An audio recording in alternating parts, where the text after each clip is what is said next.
Muy bien, continuamos informando aquí en Noticias Caracol en Vivo. Me acompaña David Salgado Buitrago para hablar. Pablo, ¿cómo David, está? Buenas tardes. Qué alegría verlo. Realmente. Quiero que me cuente lo último, lo más reciente sobre el tema de Cuba, las tensiones en Cuba, la situación con el combustible, pero también lo que ha venido pasando con Estados Unidos, David. Vea, Pablo, lo último en Cuba es que el gobierno de la isla anunció que las reservas de combustible ya se agotaron. Esto, pues dada la crisis humanitaria, la crisis energética que ha llevado el país, según ellos, pues por las sanciones que ha implementado Estados Unidos en su contra, pues a modo de una presión, incluso pues intensificadas también desde la administración Trump. También conocemos que el día de ayer se dio la visita del director de la CIA de los Estados Unidos, John Ratcliffe, para dialogar en La Habana con participantes o con, mejor dicho, representantes del gobierno cubano y del Ministerio Interior cubano. Y además, según reportes de CBS, de nuestro medio aliado en Estados Unidos, la administración Trump, mejor dicho, el Departamento de Justicia, no descarta aún y evalúa acusar penalmente al expresidente del régimen cubano, Raúl Castro, por el derribo de aviones de la organización humanitaria Hermanos al Rescate en 1996. También, según reportes del diario Miami Herald y fuentes relacionadas familiarizadas con este hecho, con esta posible acusación, dirían que la acusación federal que se pondría en contra de Raúl Castro se conocería oficialmente y públicamente el día miércoles. Pero bueno, Pablo, eso aún es información extraoficial, citando fuentes, los reportes de los Estados Unidos, pero pues bien se sabe que la crisis humanitaria energética en Cuba y las relaciones de tensiones entre Estados Unidos y la isla pues son bastante fuertes. Sí. E incluso el Departamento de Estado publicó la oferta que le hizo al régimen cubano de $100 millones destinados a ayuda humanitaria y que anteriormente el régimen cubano rechazó. Muy bien, ahí está entonces un completo contexto que nos ha dado David Salgado Buitrago. Ahora vamos a saludar a esta hora a Carlos Patiño, es docente, es internacionalista, sabe sobre conflictos y nos ayuda a entender un poco esto que está pasando en Cuba. Profesor Carlos Patiño, bienvenido. Pablo, buenas tardes, muchas gracias. Nos alegra mucho saludarlo y quisiera arrancar preguntándole sobre esto último que mencionaba precisamente David, que tiene que ver con esa acusación formal que presentan o presentarán en contra del expresidente cubano Raúl Castro por el derribo en 1996 de avionetas de la organización Hermanos al Rescate. ¿Tiene alguna conexión justamente esta acusación con las tensiones que vienen dándose con Estados Unidos? Pues la acusación está directamente conectada con lo que está sucediendo frente a la crisis. La idea es, desde lo que se observa, digamos, de afuera, es que Estados Unidos va transitando fuertemente en el derribo del régimen cubano, no solo del gobierno, sino del régimen. Y en ese contexto, pues obviamente, incluso acusar a Raúl Castro es abrir una puerta de presión que hasta ahora no se había logrado. Y es además bastante importante tener en cuenta que es el nieto de Raúl Castro el que ha ido llevando las conversaciones directas con los Estados Unidos, con los diferentes niveles, tanto con los enviados diplomáticos como con John Ratcliffe, el director de la CIA, como con algunos otros representantes de otras áreas de los Estados Unidos. Y obviamente queda sobre la mesa la discusión de si Estados Unidos tomará o no la decisión de pasar a ejercer una presión militar directa más allá del embargo energético final y de cerrar todas las posibilidades que tenga el régimen para mantenerse en pie. Sí, profesor Patiño, quisiera preguntarle sobre eso último que usted menciona y son los diálogos que ha mantenido el régimen cubano con la administración Trump y el más cercano y la visita de un alto funcionario de John Ratcliffe, director de la CIA, para hablar con los representantes cubanos, según reportes del diario Axios, de una fuente incluso de esta agencia menciona que Ratcliffe le dijo a los representantes de Cuba que miraran muy bien el ejemplo de Maduro y lo que sucedió con Venezuela, pero este encuentro de la CIA en Cuba no se dio en el país vecino a Colombia, en Venezuela. ¿Cree que son casos muy diferentes en cómo lo está manejando Estados Unidos y sobre todo en cuestión de diálogo? Pues David, difícil responderlo de esa manera. Yo lo que creo es que hay que tener en cuenta que hay dos hechos que son claves para mirar qué va a suceder. Primero, cuando Estados Unidos de alguna manera captura a Nicolás Maduro, no había todavía claridad de que Estados Unidos volviera a usar la fuerza de manera contundente en América Latina, y cuando lo hace el 3 de enero, pues marca un hito importante de retornar a la acción política y militar en América Latina. Y a la diferencia en este momento es que ya lo había hecho, pero que la condición que de alguna manera marca cierta premura para los Estados Unidos es la crisis de la derrota estratégica que Estados Unidos está experimentando con Irán y la guerra que implica en el Medio Oriente. Y adicionalmente, y lo digo esto justo cuando ha terminado la cumbre Trump-Xi Jinping en China, porque a pesar de las declaraciones de Donald Trump, en realidad China no se ha comprometido a presionar a Irán, entre otras razones, porque Irán, China son parte de lo que se llama el cuarteto autoritario, del que también participan Rusia y Corea del Norte. Y esto hace que estamos frente a una dinámica de alianzas globales todavía mucho más compleja. El otro asunto que es importante es que los cubanos, hasta ahora el régimen cubano, hasta ahora, desde el inicio de la revolución hasta el día de hoy, siempre han tenido una mayor disposición a dar respuestas militares, a defenderse de cualquier posible agresión. Esto incluso mucho más de lo que pasó en Venezuela. Y si recuerdan, la mayoría de los muertos en Venezuela por la acción militar de los Estados Unidos eran cubanos, que marca, digamos, un hecho importante. De forma tal que allí hay un nivel de incertidumbre realmente muy cierto de hasta qué punto los organismos militares, las capacidades de inteligencia, las capacidades de defensa y los guardaespaldas del régimen cubano sean capaces de actuar frente a cualquier acción militar. Pero déjenme añadir algo más. En este contexto hay que tener claro que estamos frente incluso desde finales del año pasado, a una situación bastante paradójica, y es que los partidos de izquierda de América Latina que habían habían propiciado grandes apoyos a Cuba, en este momento no le están dando apoyo. Cuba ha dejado de ser un tema importante en la política y en el debate de América Latina. Se ha vuelto bastante limitado el apoyo de Claudia Sheinbaum, casi nominal el apoyo de Lula da Silva y bastante, digamos, también limitado el apoyo incluso de Gustavo Petro, que son los tres gobiernos de izquierda más activos en este momento en el hemisferio. Esto implica, pues, obviamente, un momento de cerrazón, no solamente energético para Cuba, sino incluso de pérdida de apoyos diplomáticos y estratégicos. Bueno, muy bueno ese análisis último sobre el tema de los apoyos de gobiernos de izquierda justamente a Cuba, cuando usted dice que se ha dejado un poco la importancia de Cuba. Pero tengo una pregunta, profesor Carlos Patiño. Cuando actuó Estados Unidos en contra de Venezuela, en contra de Nicolás Maduro, justamente mucho se habló de los intereses económicos en torno al petróleo. ¿Cuál es el interés de Estados Unidos hacia Cuba? Bueno, Pablo, aquí hay que decir algo claramente y es que el interés en Venezuela va mucho más allá del petróleo y aquí hay que recordar que en general las grandes compañías petroleras no han estado de acuerdo con el modelo de negocio petrolero que se supone que Donald Trump abrió con la captura de Nicolás Maduro. Creo que es un asunto geopolítico todavía mucho más profundo, donde todavía estamos pendientes de si en Venezuela habrá o no habrá una transición democrática. Estamos viendo por ahora una especie de chavismo trumpista. Ahora, en Cuba en realidad no hay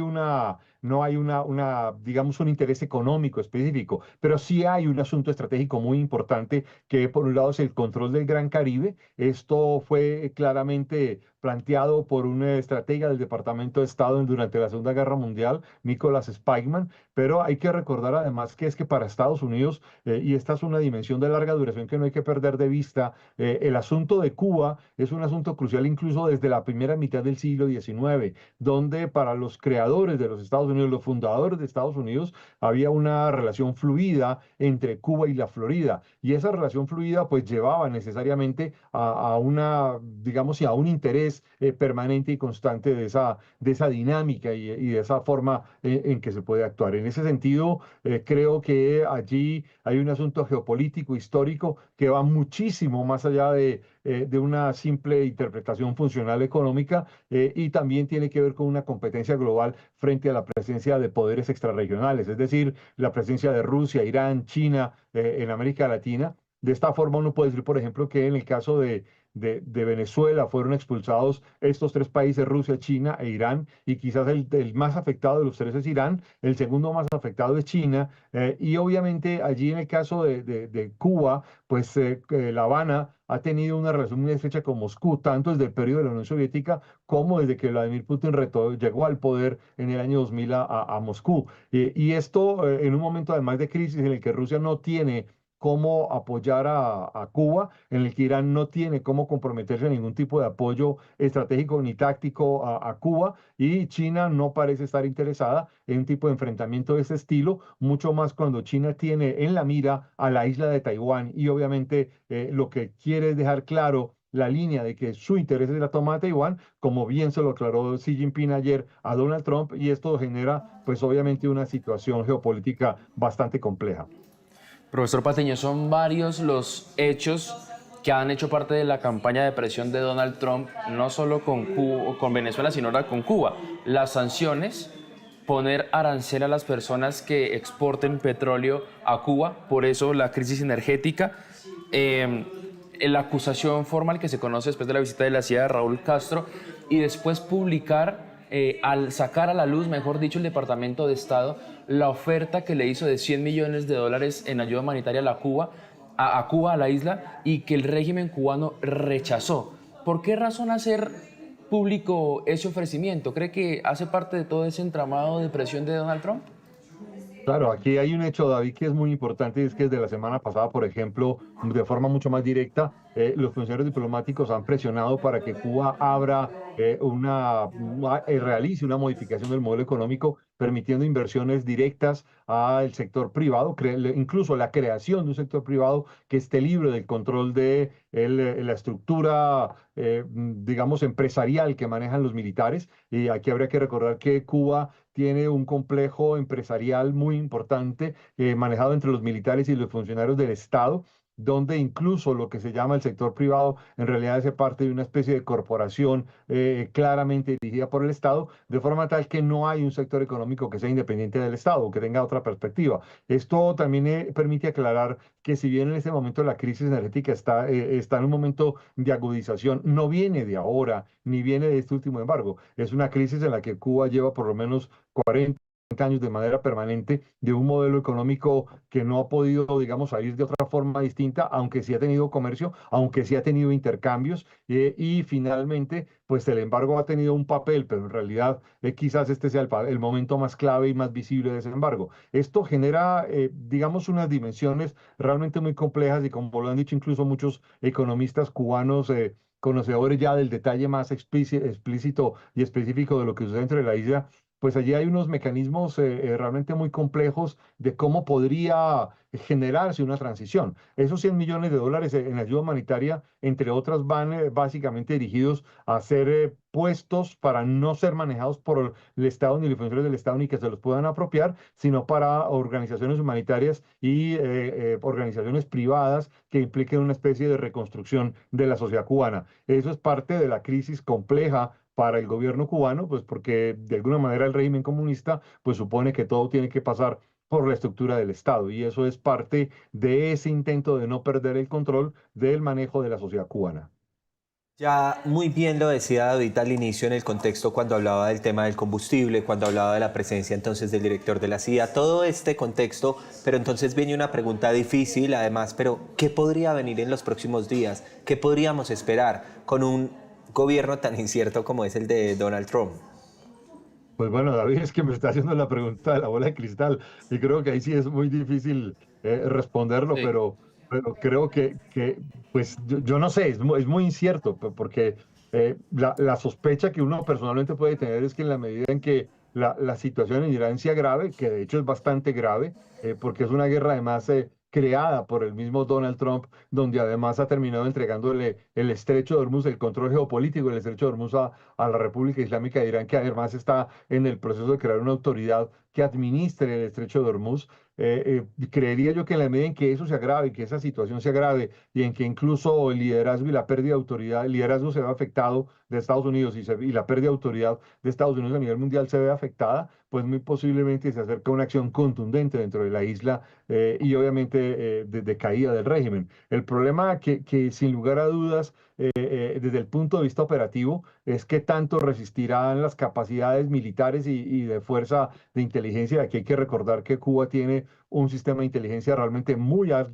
ampliamente desplegado dentro de la sociedad, que son los comités de la revolución, que tienen presencia casi que en cada calle de la ciudad, de las ciudades de Cuba. y la capacidad de inteligencia y resistencia. Y eso es una parte que quizás no ha sido claramente despejada en términos operativos. El otro asunto político es cómo debe ser una transición política en Cuba, qué es lo que va a suceder. Y les pongo un ejemplo que hay que tener claro, es todo lo que llevó de negociaciones, mecanismos de transición, diseños institucionales, la reunificación de las dos Alemanias, de la República Federal de Alemania, que era la Alemania Democrática Liberal, con la República Democrática de Alemania, que era la Alemania comunista. Y esto, si bien el proceso desde la caída del muro de Berlín hasta la unificación se llevó alrededor de un año y medio, la normalización completa requirió casi 15 años. Y todavía en los debates electorales y políticos de hoy sigue existiendo una especie de disputa permanente entre lo que habían sido las regiones de las que habían sido las dos Alemanias. Esto lo digo simplemente para plantear que la transición política en Cuba puede ser mucho más compleja de lo que nos imaginamos, en el sentido de que simplemente caiga un régimen y se abra la transición. No, allí hay un asunto de transición política que es mucho más complicada, pues porque estamos hablando de un régimen que ha estado más de medio siglo en el poder y medio siglo de forma férrea y contundente. Profesor, ligado a lo que usted dice y para finalizar, en el tema de la transición en Cuba, estos diálogos con altos funcionarios en territorio cubano, en la capital, en La Habana, el director de la CIA, e incluso reportan que un diálogo constante con Marco Rubio, ¿abre esa opción viable